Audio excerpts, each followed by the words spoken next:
বহুত দিনৰ মূৰত আপোনালোকক সকলোকে নমস্কাৰ আৰু স্বাগতম জনাইছোঁ আজি মোৰ অন্য এটা ভিডিঅ'। আশা কৰোঁ সকলোৱে ভালে আছে। মই এতিয়া পথাৰত যাই আছোঁ। এইকেইটা দিন মানে মই সদায় পথাৰতে ব্যস্ত হৈ আছোঁ। পথাৰত মানে 100% সময় দিব লগা হৈছে, সেইকাৰণে এইকেইটা দিন মানে ভিডিঅ' বনোৱা পৰা নাই। আজি কঠীয়া তুলিবলৈ যাই আছোঁ। অহাকালি বছৰৰ প্ৰথম মানে ধান ৰুম ভাবিছোঁ আৰু বাৰীৰ পিছপিনেদি যাই আছোঁ। মই দেখি আছোঁ আপোনালোকক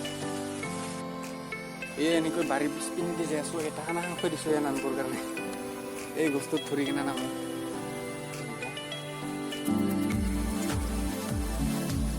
আমাৰ পথাৰটো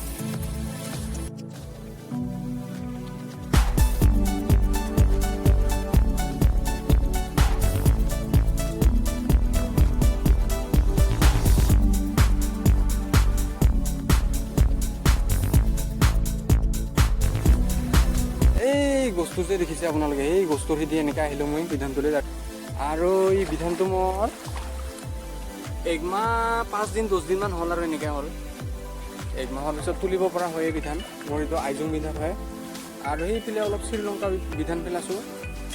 এই দহাটো দ্ৰুবৰ কাৰণে মানে আইজং ধানবিলাক বহুত ওখ হৈ যায়, সাৰ লগাত সেই দ্ৰুলে, সেইকাৰণে শ্ৰীলংকা ধান দিন তাতে। শ্ৰীলংকা ধান মানে অলপ সাৰ থকা ঠাইত দ্ৰুব লাগে।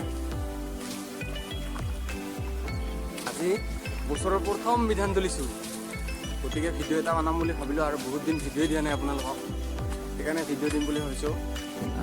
কালিৰ পৰা ৰুম ভাবিছোঁ, চব মানে ৰেডি কৰিছোঁ। আৰু মোৰ ওচৰৰবিলাক সকলোৱে ট্ৰেক্টাৰ লগত বাই একদম ৰেডি কৰিছোঁ। মই কিন্তু গৰুৰে পাইছোঁ।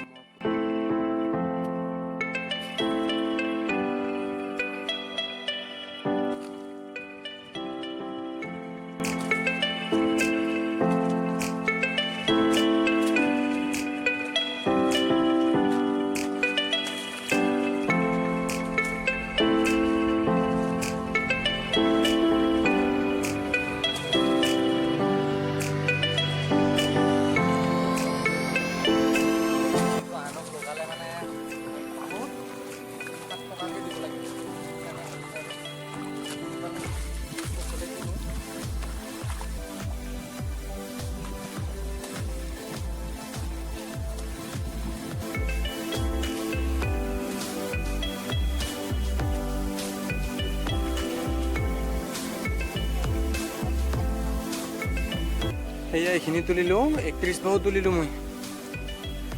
আমাৰ মানে এনেকুৱা এটাক 1 বাহু বুলি কয়, আৰু 6টা মিলি এটা বুলি কয়, 6 বাহুক এটা বুলি কয়।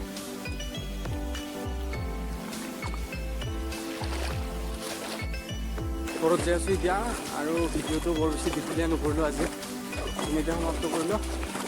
মোৰ এটা নতুন ভিডিঅ'ত লগ পোৱাৰ আজিলৈ এইখিনিতে ভিডিঅ'টো সমাপ্ত কৰিলোঁ। Bye bye.